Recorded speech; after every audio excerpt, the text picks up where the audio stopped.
अस्सलामुअलैकुम रहमतुल्लाहि व बरकातुहू। मेरे दोस्तों बुजुर्ग बंधुगण, এই যে থাম্বনেলটা দেখতেছেন, নকশাটা আমি আগে বলছি যে আমি কোনো সাধারণ কোনো নকশা দিব না, সব দিব ভয়ঙ্কর। কিন্তু ভয়ঙ্কর দিব দিকে যে আপনারা সাধারণ মানুষের উপরে চালাবেন এই জন্য না, তাইলে কাজ হবে না, বরং নিজের ক্ষতি হবে। আমি এই কাজটা দিছি ওই লোকের জন্য যে নাকি শত্রুর জ্বালায় বাড়ি ঘরে বাজারে বাইরে ব্যবসা বাণিজ্য কোনো জায়গায় কইরা শান্তি পায় না, চলাফেরা শান্তি পায় না, সর্ব জায়গা বাধা হয়ে দাঁড়ায়। ঠিক আছে, তার জন্য ওই ভাই, যে ভাই এই ধরনের বিপদে আছে, ওই ভাই এবং বোনের জন্য আমি এটা দিছি। কিন্তু কোনো সাধারণ মানুষের উপর যে চালাবে, শুধু শুধু চালায় টেরাই করবে, তার উপরে আল্লাহর গজব পড়বে। ওকে, ধন্যবাদ। এটার কাজ হলো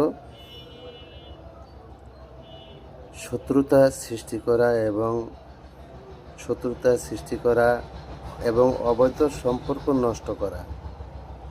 আছে না, স্বামী স্ত্রীর ভিতরে স্ত্রীর ঘরে রেখা বাইরে পিরিচ্ছদা, ওই পিরিতকে নষ্ট করা। এবং অবৈধ নারীকে, অনেক পুরুষ আছে নারী লোভী, আবার অনেক নারী আছে খারাপ, পুরুষের রাম দেখায় দেখায় খায়। ঠিক আছে, তো ওই ভাই বোনেরা এই ধরনের বিপদে আছেন, তাদের জন্য এই নকশাটা দেওয়া হলো। তারা এই কাজটা করতে পারবেন সুন্দরভাবে, তাদের জন্য আমার ইজাজত দেওয়া আছে। আর যে শুধু শুধু বিনা দোষে মানুষকে ক্ষতি করবে, তার উপরে আল্লাহর গজব নাজিল হবে, এটা আমার অভিশাপ। তো এই কাজটা করতে হবে,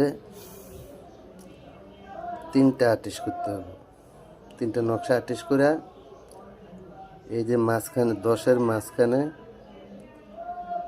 শত্রুর ছেঁড়া জামা কাপড় দিতে হবে। ছেঁড়া জামা কাপড় কিংবা চুল মূল নখ যাই হোক, এটার ভিতরে দিয়া একটা কবরস্থানে লিখবেন কি দিয়া, শ্মশানের ছাই দিয়া কালি বানা, তারপরে লিখতে হবে। 3টা বানা, একটা শ্মশানে, একটা কবরস্থানে, আর একটা মাটির চুলা আছে না,